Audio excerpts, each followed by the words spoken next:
All hands abandon ship! Repeat! All hands abandon!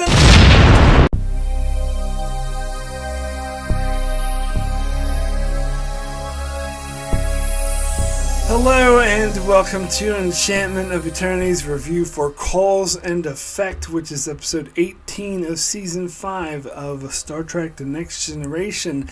This video is a part of a series of videos where I review Star Trek episodes as determined by my user polls. The episode that win my latest user poll is Cause and Effect.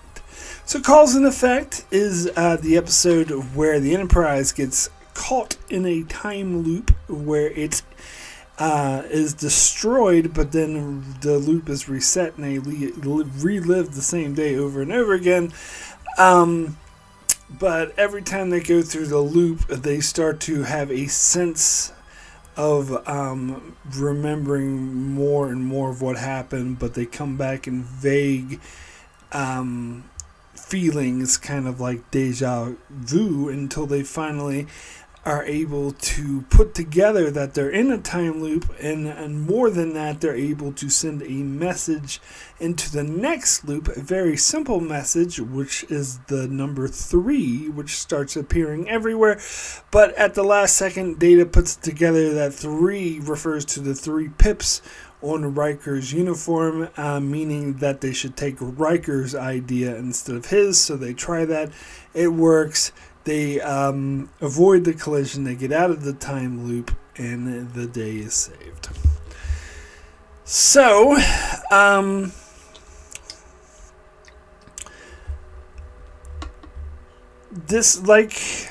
doing this a bit of out of order. I should say this because I'm in the middle of covering every episode of Star Trek in order. However, I'm pausing in between season 3 and season 4 of Next Gen to do the user polls that I used to do because I was a bit nostalgia for them. So I was like, and I'm going to do that a couple more times. But yeah, after I do the user polls, I'm going to get back to being in order again.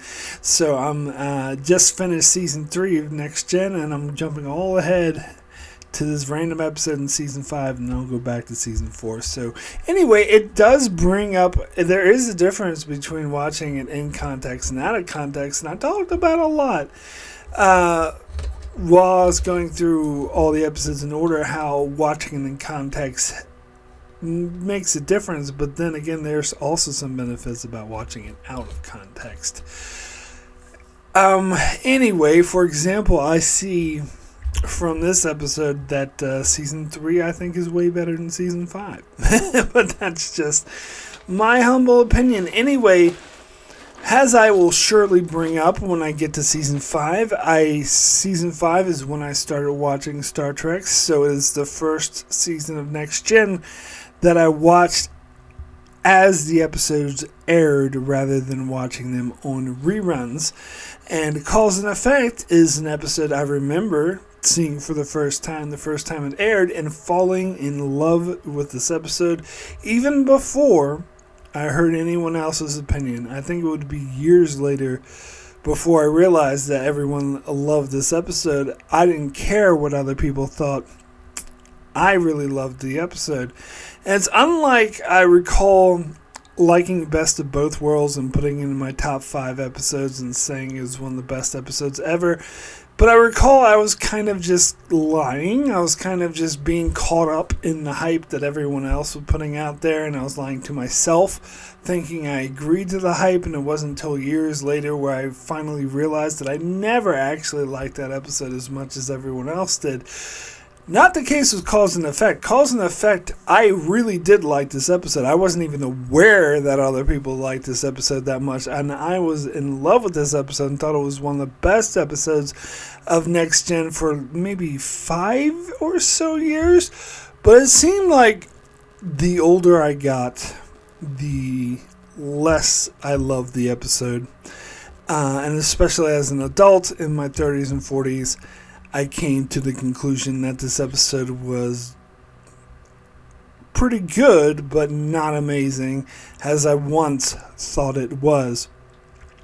And the funny thing about that is, seems like the majority of people still have that opinion that I used to have as a teenager that I don't have anymore. Not saying that that's right or wrong. Not saying, oh, I am the smart one. I grew up and that's no. I'm not saying any of that bullshit. Not at all. But for whatever reason, my opinion on this episode has changed. Whereas I just watched a whole bunch of reviews, and a lot of them were talking about putting in their top 5 of TNG episodes. And I've read a lot of, online reviews, and they were all praising this as one of the 10 best of TNG. I don't know where it's rated on IMDb. Oh yeah, it's top rated, so I think it must be in the top 10, because IMDb frustratingly doesn't have every episode rated from the lowest rated to the highest rated. It only has the top 10, which pisses me off. But anyway, it's in the top 10. It's number 8 on IMDb of the entire show. So it's a very highly rated episode, and therefore I now think it's an overrated episode. And my opinion after just watching it just now is strongly reaffirmed that this episode is highly overrated. Now, not to say that it's a bad episode. So I did a top 50 episodes of TNG a few years back when I did my season by season review. And I just rewatched that recently and to refresh my memory, and I put Cause and Effect at number 44 on my top 50 of just Next Gen, and that sounds about right. That sounds right to me. Now, here's the thing about Cause and Effect. I will grant you part of why I don't like this episode as much as I once did has to do with this was the first ever time loop story I've ever seen, and it's one of the first ones that, or at least in the mainstream, it must be the first one that was ever done. As I remind anyone who forgot, this actually came out a full 2 years before Groundhog's Day. This came out in was it 90? Oh, I thought. Wait. Maybe it was 1 year, because I thought this came out in 91, but it might actually have been 92. Yeah, it was early 92, and Groundhog's Day was 93. Okay, so 1 year. But anyway, this came out before Groundhog's Day. In fact, when Groundhog's Day came out, when I first heard of it and I saw the commercial for it, I'm like, hey, they're just doing the thing that Next Generation episode did. Little did I know that it would become shorthand to everyone calling anything with the time loop a Groundhog's Day story, which really irritates me. It doesn't have the monopoly on time loops. They're time loop stories, not Groundhog Day stories.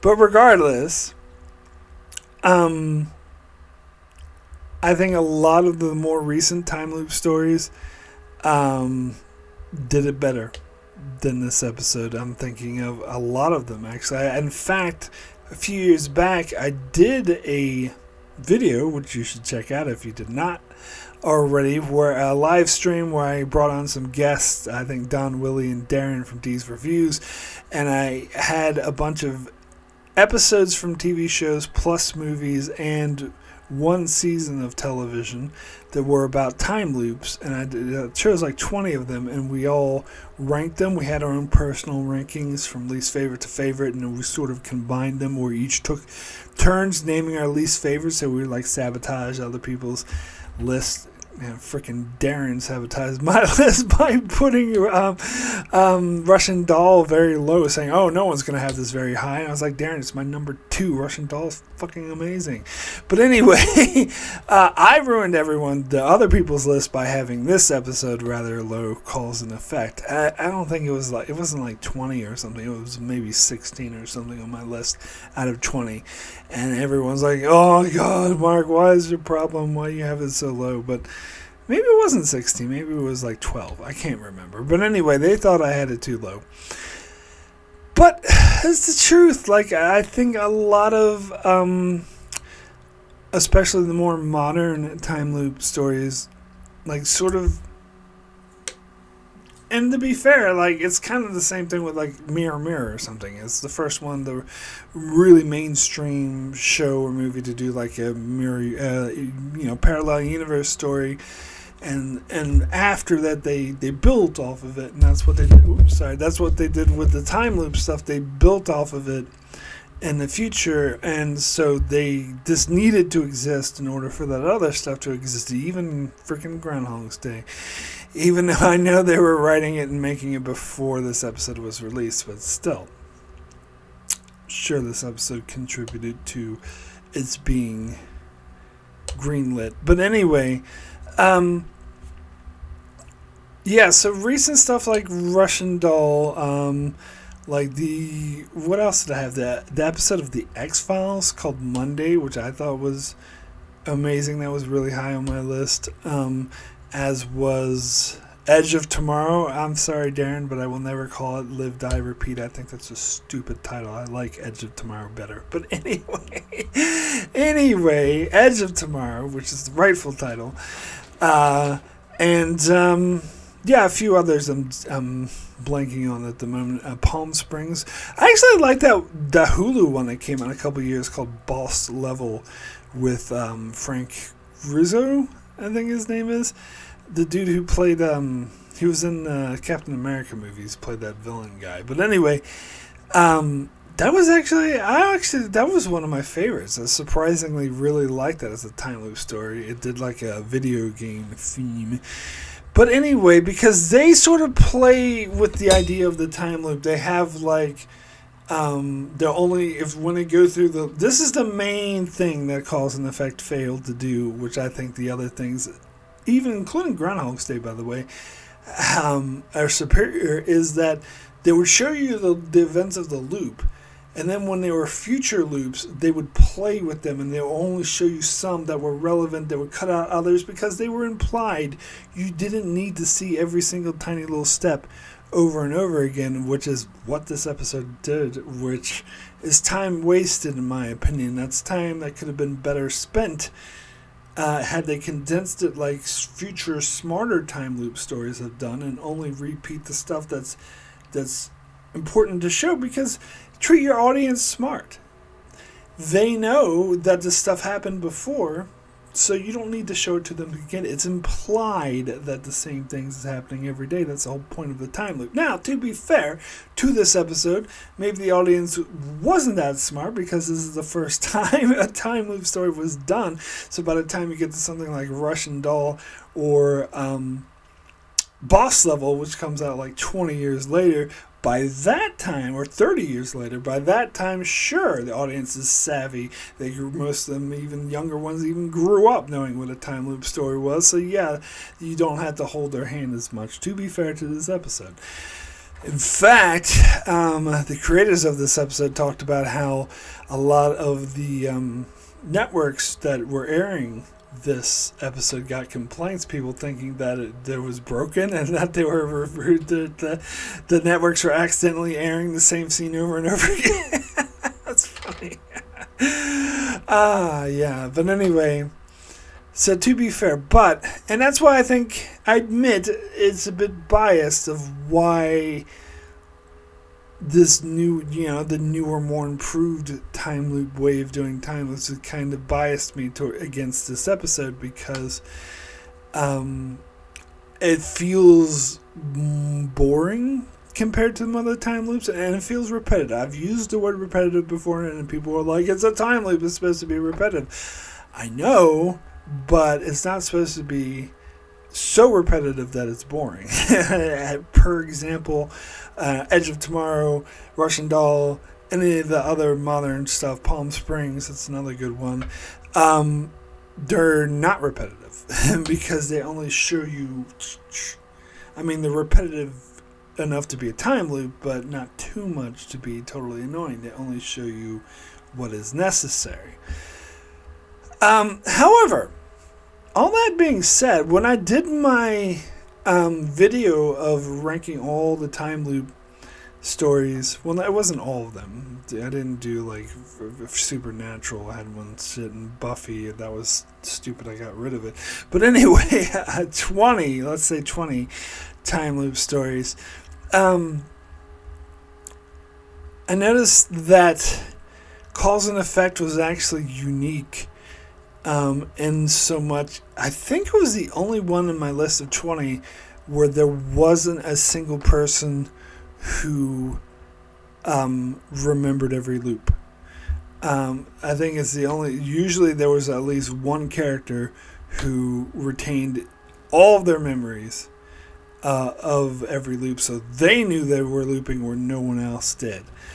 And this was one out of just a few where, as you got through the loops, people started to remember more and more as this sort of deja vu sense. Like most of them, like Boss Level, Groundhog Day, Edge of Tomorrow, all those ones, only the person, the character or characters, sometimes it was more than one character, but only the character who was outside of the loop remembered stuff from previous loops. No one had any sense of deja vu or anything like that, or any sort of memories. They were just completely oblivious to the loop or completely aware of the loop. They didn't do this in-between zone that cause and effect. The one example I do remember that was closest to doing that with cause and effect was the X-Files episode Monday, where they kind of did both.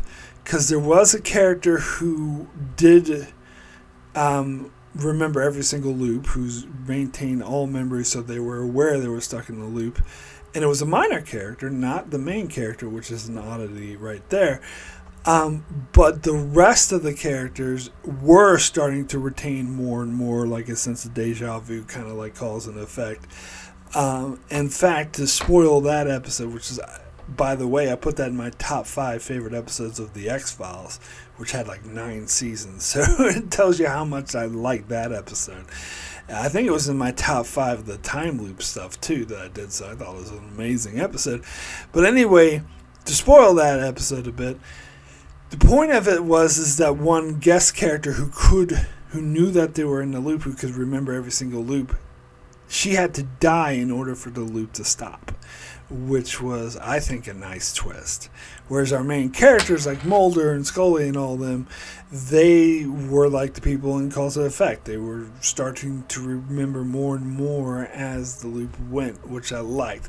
And I can't think of any other, at least in my list of 20 stuff, where there were other characters who were getting that sense, of remembering more and more as the loop went on.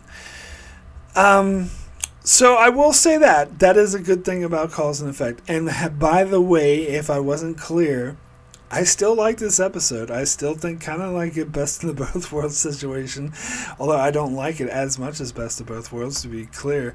But it's still that situation where everyone would be like, oh my god, you don't think this is the best episode of the series, therefore you must hate it. No, I just, or they're just so against, how dare you say anything negative about this amazing episode, is one of the best, it should be in your top 5, blah, blah, blah.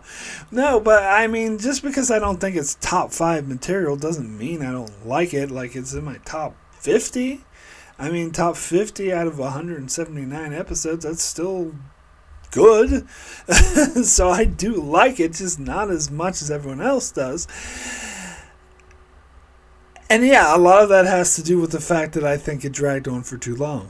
I think so. We got Act 1. Well, we got the teaser, or cold open. I hate the term teaser. That should be like a short trailers.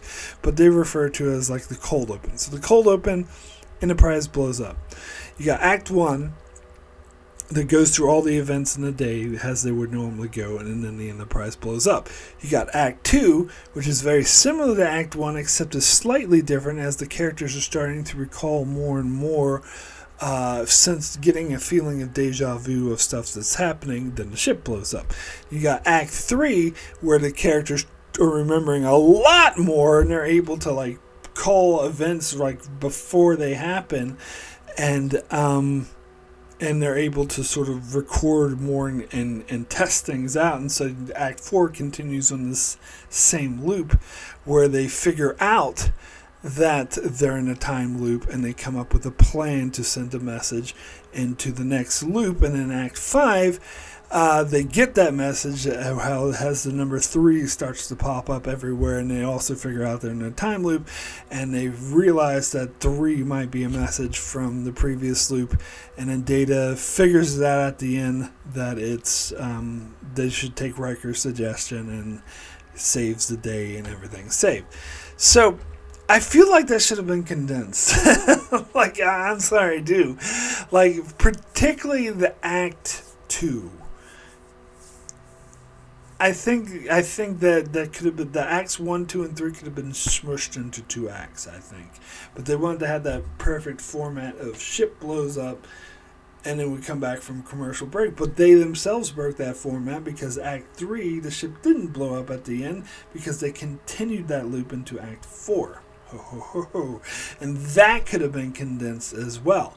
So why would you condense it? Well, like, can I get to my biggest complaint about the episode? And this is, I feel like I'm in a time loop, because I know I got deja vu, because I know I've talked about this on my channel dozens of times before, and those who've watched my channel are probably sick of hearing me say it. But anyway, because for me, I feel very, very strongly about this. The episode ends with, the ship that they kept colliding with every single time. And they don't collide, and so they contact the ship and find out it's a Starfleet vessel from 80 years ago, captained by Fraser Crane, and Fraser says, "Oh yeah, we just left the starbase a couple months ago," and Picard's like, "What year is it?" And I can't remember the exact year he said, but it's 80 years ago, 80 or some, whatever. Who cares? And then Picard smirks and is like, "Captain, I think you should come on board. There's some things we should discuss." Boom! And then the episode ends. No, it should not end. I'm sorry, that is my biggest complaint. Because for one thing, it's confusing. It's very confusing to the audience of how were they stuck? Are they stuck in the episode trying to say they were stuck in a loop for 80 years? How does that work exactly? Like, what are the details? Like, what's going on? And wouldn't it be interesting to see Picard have that conversation with a ship from the past? I mean, that's what the whole freaking plot of yesterday's Enterprise was. That created a freaking alternate timeline, though. But wouldn't it be interesting to see a ship from the past, but it doesn't create an alternate timeline? So therefore they don't have to go back to their own timeline. They can remain in this timeline, but what does that mean for them? What does that mean for their families? How do they integrate into, how are they going to adjust with Picard? What are their reactions could be? All this shit should have been in a goddamn episode. Now, if I hear anyone say, "Oh, it was kind of anticlimactic," it's beside the point. The episode should end when the time loop ends. I say bullshit. I call major bullshit on that. At the very least, they could have spared a 5-minute goddamn scene. Because I'm sorry, I am way, as an audience member, I am 1,000 times more interested in seeing Picard's conversation with Fraser than I am to seeing them repeat the exact same things over again in Act 2 with only a slight variation.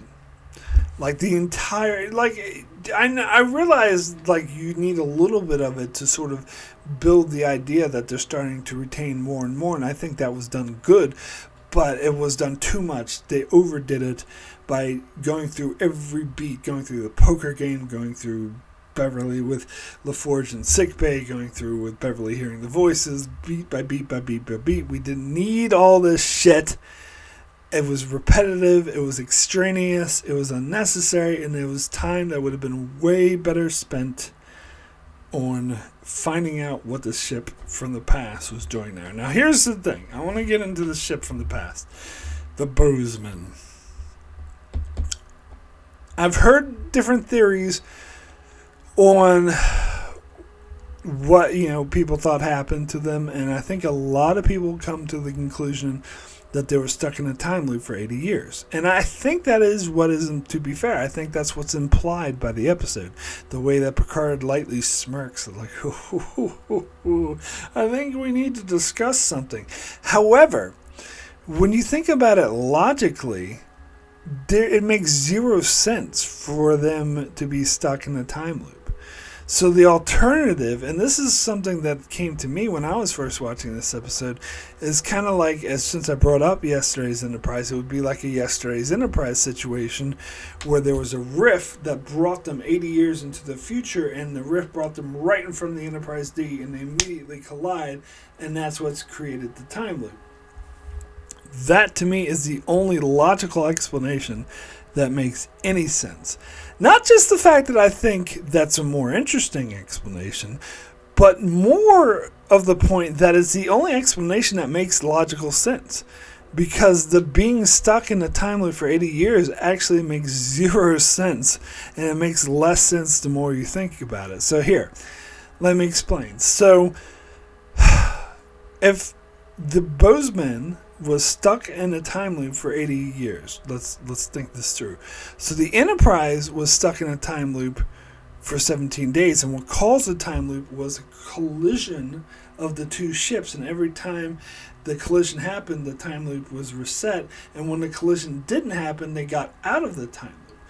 So why was the Bozeman stuck in a time loop? If the Enterprise didn't exist for another 80 years, what was resetting their time loop, and how come, if it was something else, then how come they're out of it now all of a sudden? So they couldn't have been colliding with the Enterprise D for 80 years because the Enterprise D didn't exist, therefore they could not have been stuck in a time loop for 80 years. Further, the Enterprise D was stuck in a time loop for 17 days. And even within that span, they were starting to recall events and things happening so quickly they were able to call out the poker game going, able to predict you're going to go off to sick bay. This card is going to be a 7, that's going to be Jack. Like, they were, just after 17 days, they were able to predict it so closely. Think of what it would have been like to be in there for 80 years. Now, I've heard a theory posited that I will reject, that the difference between the Bozeman and the Enterprise is that the Enterprise had data, because data was unaffected by the changes in the time loop, and they were able to use data to send a message into the next loop. And so the Bozeman, obviously not having data or an android like that, would not have the means or the technology to send a message into the next loop. Now, the reason why I say I reject that explanation is because after 80 years of being stuck in a time loop, they wouldn't need data anymore, because the sense of deja vu, if the time loop worked anything like this, which there's no reason to think why it wouldn't, the sense of deja vu, after 17 days, people were predicting what was going to happen. Imagine after 80 years. It would almost be like they would remember everything from the time loop.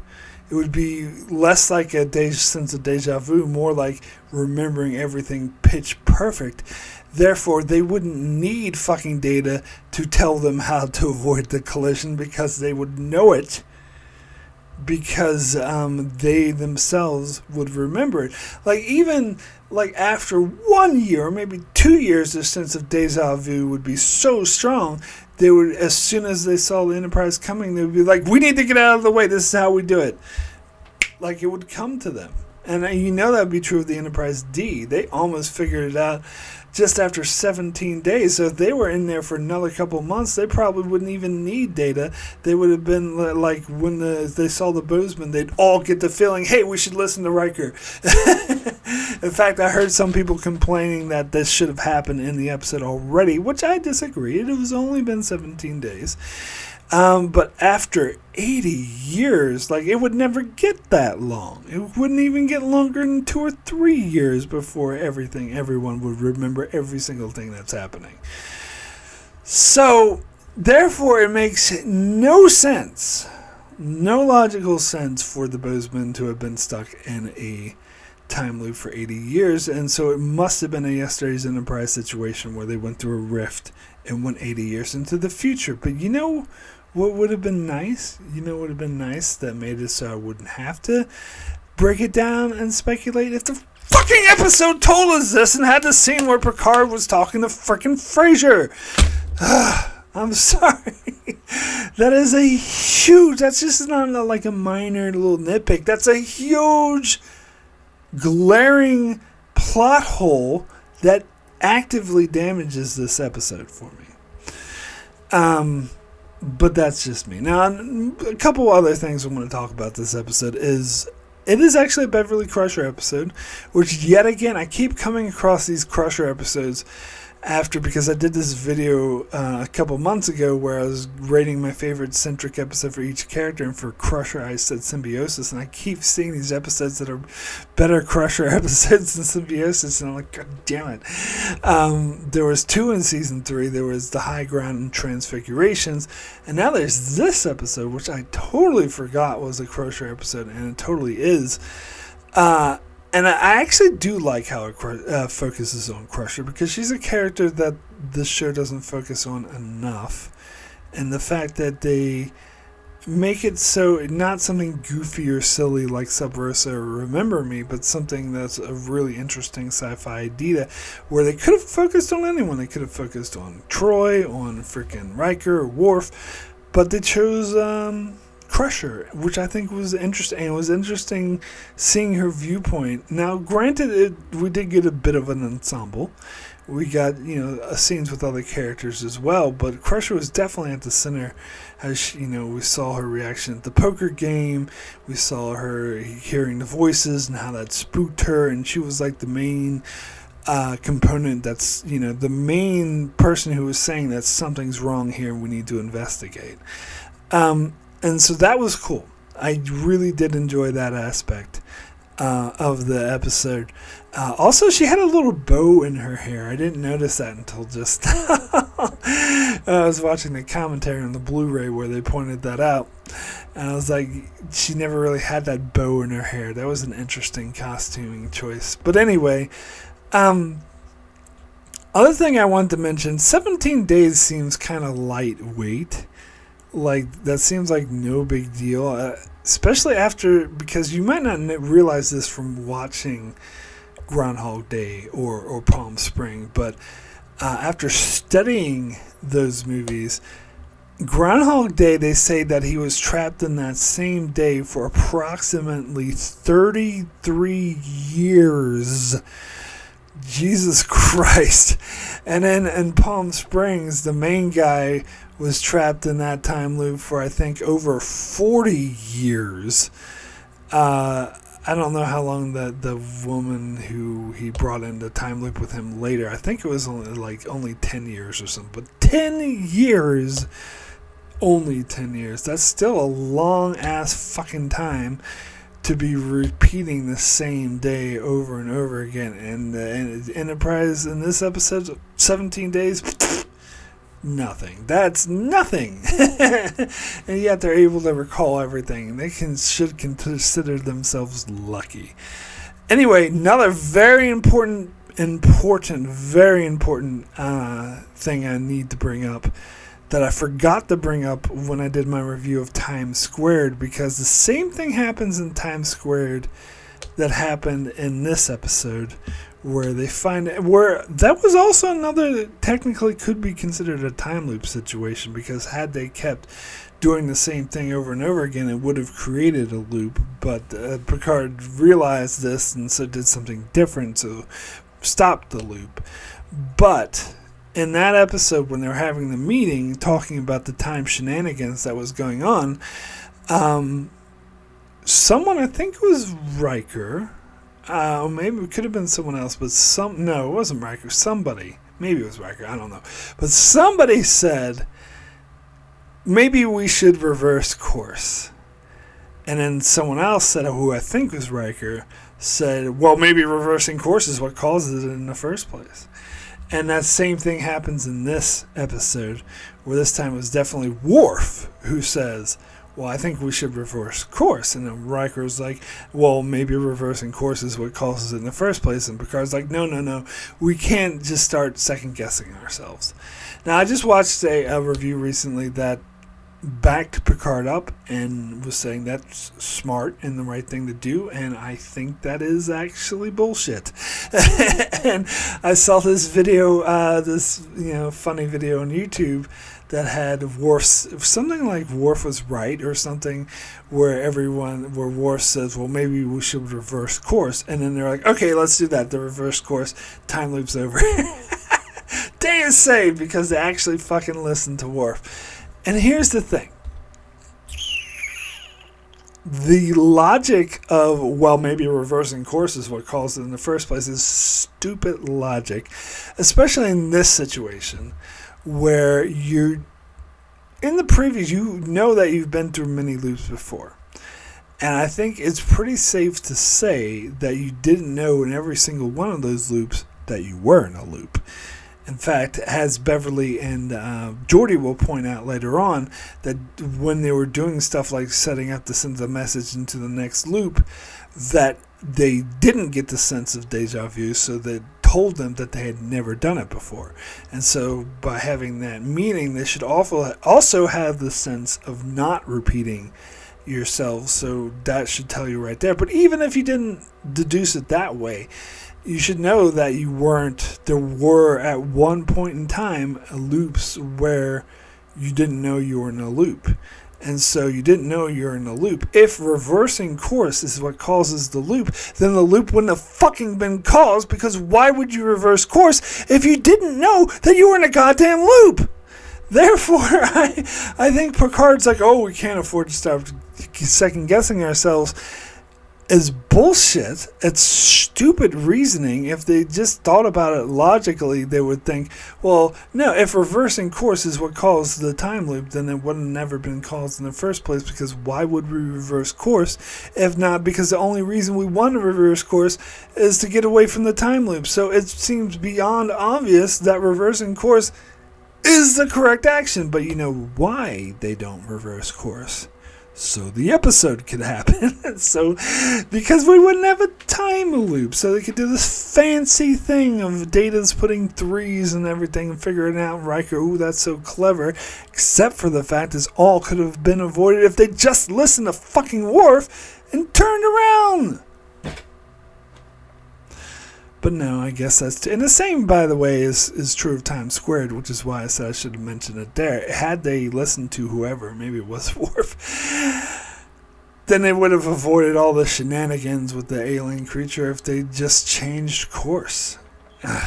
So, yeah, that's something that always frustrated me. That's always a little bit of plot convenience right there. Anyway, I would now like to thank my Patreon supporters for supporting me on Patreon. It's very much appreciated. This helped me continue with the channel, and I'm very thankful. So give a quick shout out to Antarius, Tatson, Greg Marley, Francisco, Chuck Hooks, Kyrie091, Anthony D. Benedictus, Ricky, Matty Jester, Joel Valls, Alessandro Miguelcio, Norman Buchwald, Stephen Kenny, Brenton Berg, Allison Fordyce, and Brandon Neal Howells.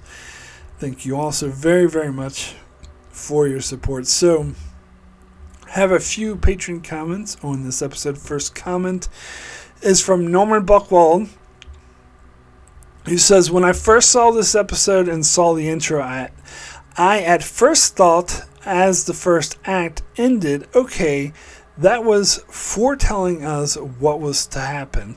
And then the scenes repeated, and I loved the time loop nature in this episode.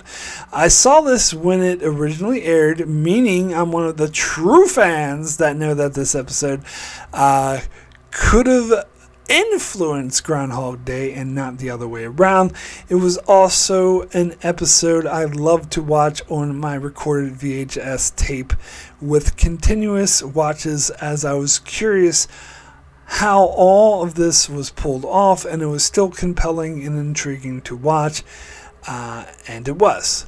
Since then, I know the time loop stories, narratives, entire series are common, whether it be Discovery Space Whale episode or even The Good Place television series. Still, the episode with careful focus on different scene angles, and characters approaching lines differently still worked beautifully.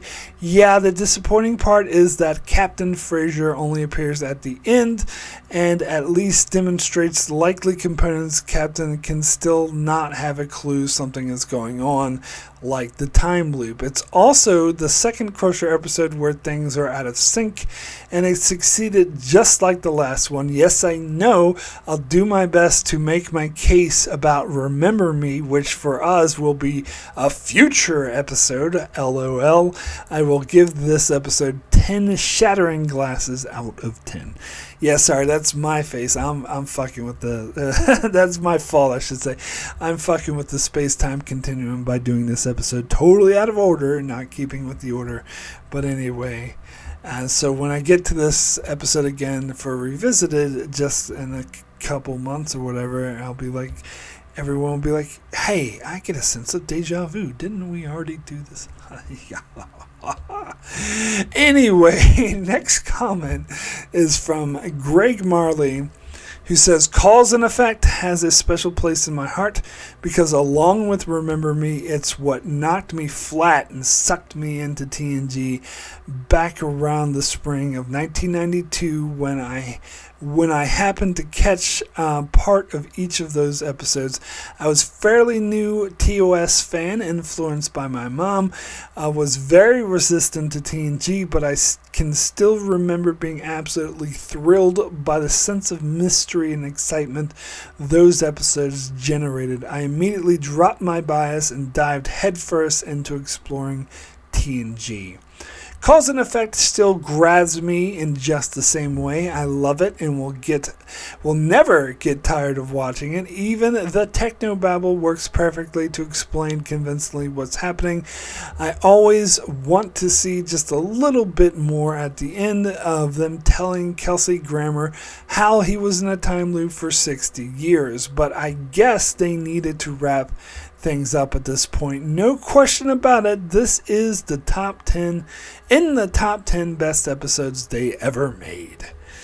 Now they did have time to spend with Kelsey Grammer and tell him, and again, it's impossible for him to be trapped in the time loop. That explanation doesn't make logical sense, and they did have time. Had they better spent it better? But anyway, that's just me.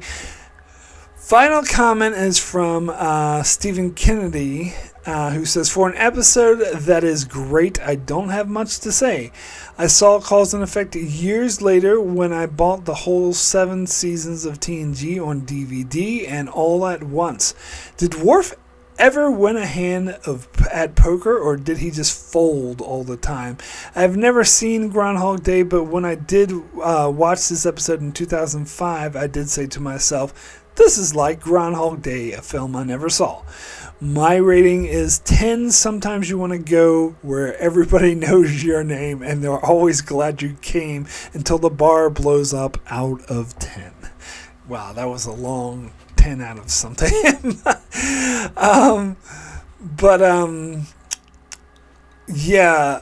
Worf did win poker. If you saw the episode The Emissary, and back in season 2 they called him the Iceman because he was so great at poker and he was winning, but never mentioned again after that episode. After that episode he just folded every time. But there was the one episode. Anyway, thank you patrons for your comments. So my rating for Cause and Effect out of 10 is going to be an 8. Extremely good. This is a microcosm of what I'm talking about here because 3 Patreon comments, 2 of them 10 out of 10, and the other one didn't give a rating but said it was in the top 10 episodes of TNG, and here I am giving it an 8. I'm sorry. I do apologize, but I used to love this episode as much as everyone else when I was younger, but now I don't. That Frasier thing just pisses me off. I think it was mishandled, and I don't think they needed to repeat things so precise. I think it does get a bit tedious. That's why I find it interesting, people who say, oh, I can watch this episode tons of times and not get sick of it. I get sick of this episode a lot quicker than I do the other TNG episodes because it's too tedious. They didn't need to repeat every single beat. That time would have been better spent explaining who the fuck Captain Frasier is and having him have the conversation with Picard, and it irritates me. So I do like this episode. I thought it was clever. I liked the Beverly-centricness of it, and I thought that how they remembered everything is unique even to this day with time loops. So I do think this is a good episode. Just not a great one like everyone else does. 8 out of 10 seems appropriate for me. So that is it for my review of Cause and Effect. So coming up on my channel, I will be continuing to go out of order to to cover the poll winners. So next we'll get to the Deep Space Nine poll winner on Wednesday, which is the Maquis, parts 1 and 2. And then on Thursday, I will cover the Voyager poll winner, which is Author. That will be interesting to cover. And then on Saturday, we'll cover the Enterprise poll winner, which is Civilization. So that's what's coming up on my channel. You can check out my channel for many more Star Trek reviews, and as I will eventually get back to going to season 4 of TNG in order, and yeah, also many other videos on many other shows. So be sure to subscribe so you can keep up with all of that, and thanks a lot for watching.